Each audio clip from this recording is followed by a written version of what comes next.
Hello friends, આજે બનાવીશું smooth અને ક્રીમી મેંગો મઠ્ઠો. આ મેંગો મઠ્ઠો ઘરે બનાવવો ખૂબ જ સરળ છે અને ઘરનો મેંગો મઠ્ઠો ખાવાની ખૂબ જ મજા આવે છે. આના માટે અહીંયા પહેલાં દહીં તૈયાર કરવાનું છે. તો એક વાસણમાં થોડું પાણી લઈ અને મેં એમાં 1 લીટર દૂધ ઉમેર્યું છે. દૂધને થોડું નવશેકું ગરમ કરવાનું છે. દૂધ ફૂલ ફેટનું હોય એવું જ લેવું. હવે અહીંયા દૂધ થોડું નવશેકું ગરમ થઈ ગયું છે, તો ગેસ બંધ કરી અને પછી તેમાં 1 ટેબલ સ્પૂન દહીં ઉમેર્યું છે.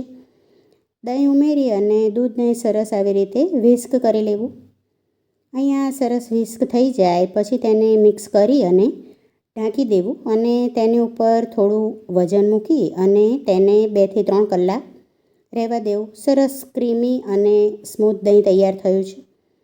હવે દહીં તૈયાર થઈ જાય પછી એક તપેલી લઈ અને તેની ઉપર આવી ચારણી મૂકી દેવી. એની ઉપર આવી રીતે કોટનનું મલમલનું કોઈ કપડું હોય ઝીણું તે લઈ લેવું અને એમાં બધું દહીં ઉમેરી દેવું. બધું દહીં આમાં લઈ અને પછી એની આવી રીતે પોટલી વાળી દેવી. આને પ્રેસ નથી કરવાનું અને આવી રીતે ચારણીની નીચે તપેલી રાખી અને થોડું થોડું પાણી એમાં નીતરતું જશે. આવી રીતે પોટલીને ઓવરનાઇટ રાખી દેવી. ઓવરનાઇટ રાખવું ખૂબ જ જરૂરી છે. આને ફ્રીજમાં મૂકી દેવું. અહીંયા બીજા દિવસે જોઈએ તો બધું પાણી નીતરી ગયું છે અને સરસ દહીં તૈયાર થઈ ગયું છે. આવી રીતે સરસ ઘટ્ટ દહીં તૈયાર થઈ જાય પછી તેમાં મેં 300 ગ્રામ દળેલી બુરુ ખાંડ ઉમેરી છે અને 1 કેરીનો પલ્પ ઉમેર્યો છે. સરસ આને મિક્સ કરી લેવું. અહીંયા ચમચાથી આવી રીતે સરસ મિક્સ કરતા જવું. આ મેંગો મઠ્ઠો ઘરે બનાવવો ખૂબ જ સરળ છે અને ઘરનો મઠ્ઠો ખાવાની ખૂબ જ મજા આવે છે. અહીંયા સરસ મિક્સ કરતા જઈ અને મેં થોડો પલ્પ જે રાખ્યો હતો તે પણ ઉમેરી દીધો હતો. હવે બધું સરસ મિક્સ કરી દેવું. મેં આમાં એસેન્સનો કે કોઈ પણ ફૂડ કલરનો ઉપયોગ નથી કર્યો, તો પણ સરસ મઠ્ઠો તૈયાર થાય છે. અહીંયા સરસ મિક્સ કરતા જવું. સરસ મિક્સ થઈ જાય પછી આવી રીતે એક વાટકો રાખી અને એની ઉપર આવી રીતે એક ચારણી મૂકી દેવી અને આવી રીતે સ્પેચ્યુલાથી મઠ્ઠાને ચાળી લેવો. આવી રીતે મઠ્ઠો ચાળી અને તૈયાર કરવો ખૂબ જ જરૂરી છે. આનાથી તેનું ટેક્સચર એકદમ સ્મૂથ થશે અને ખાવામાં પણ ખૂબ જ ટેસ્ટી લાગશે.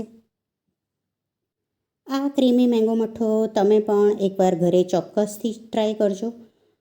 ખૂબ સરસ બને છે અને ઘરનો મઠ્ઠો ખાવાની ખૂબ જ મજા આવે છે.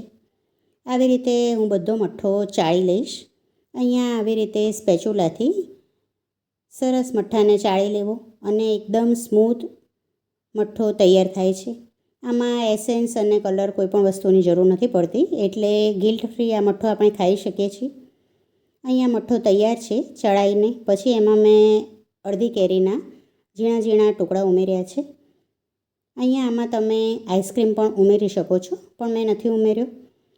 હવે બધું સરસ મિક્સ કરી દેવું અને આને એક બાઉલમાં લઈ અને પછી તેને ફ્રીજમાં સેટ થવા મૂકી દેવું. ફ્રીજમાં 2 થી 3 કલાક રાખીશું તો મઠ્ઠો એકદમ સરસ ઠંડો અને સ્મૂથ મઠ્ઠો તૈયાર થાય છે. આ મઠ્ઠો પૂરી સાથે ખાવાની ખૂબ જ મજા આવે છે. રોટલી સાથે પણ ખૂબ જ ખાવાની મજા આવે છે અને એકલો પણ આ મઠ્ઠો ખૂબ જ ટેસ્ટી લાગે છે. તમે પણ આ રેસીપી ચોક્કસથી ટ્રાય કરજો. આવજો.